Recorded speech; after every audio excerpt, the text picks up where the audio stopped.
నమస్తే అందరికీ. నా పేరు doctor Nitin, consultant orthopaedic surgeon, Max Care hospitals, Mancherial. ఈరోజు నేను ఆర్థోపెడిక్ సర్జరీ అంటే కీళ్ళు ఎముకల సర్జరీ తర్వాత ఇన్ఫెక్షన్ అయితే ఎలా ఉంటుందో చెప్పడానికి వచ్చాను.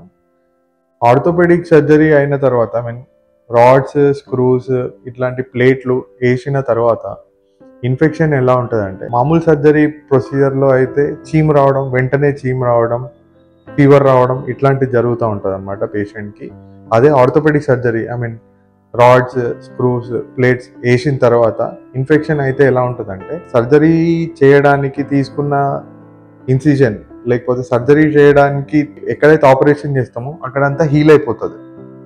కొన్ని రోజుల తర్వాత ఆ రాడ్స్, స్క్రూస్ అనేవి ఇన్ఫెక్ట్ అవుతాయి అన్నమాట. ఇన్ఫెక్షన్ అయినప్పుడు పేషెంట్కి చాలా మటుకు రెస్టింగ్ పెయిన్ అనేది ఉంటుంది అనమాట. నైట్ టైం తను పడుకున్నప్పుడు, తను ఎటు మూవ్మెంట్ చేయనప్పుడు ఆ టైంలో పెయిన్ అనేది చాలా ఎక్కువ ఉంటుంది అనమాట. దాంతోపాటు ఇప్పుడు మనం ఎక్స్రే తీసామనుకోండి, రాడ్స్, స్క్రూస్, ప్లేట్స్ ఇవన్నీ లూజ్ అయిపోయి ఉంటాయి. ఇంతకుముందు సర్జరీ వెంటనే తీసినప్పుడు ఈ ఎక్స్రేకి చాలా తేడా ఉంటుంది అనమాట. దీన్ని మనం సెప్టిక్ లూజనింగ్ అని అంటాం. దాంతోపాటు ఆ ఇన్ఫెక్షన్ అయిన బోన్ చాలా లూజ్ అయిపోతుంది, చాలా వీక్ అయిపోతుంది అనమాట. దీన్ని మనం ఏమంటామంటే ఎక్స్రేలో చూసి దాన్ని రేడియో లూసెన్సీస్ అంటాం.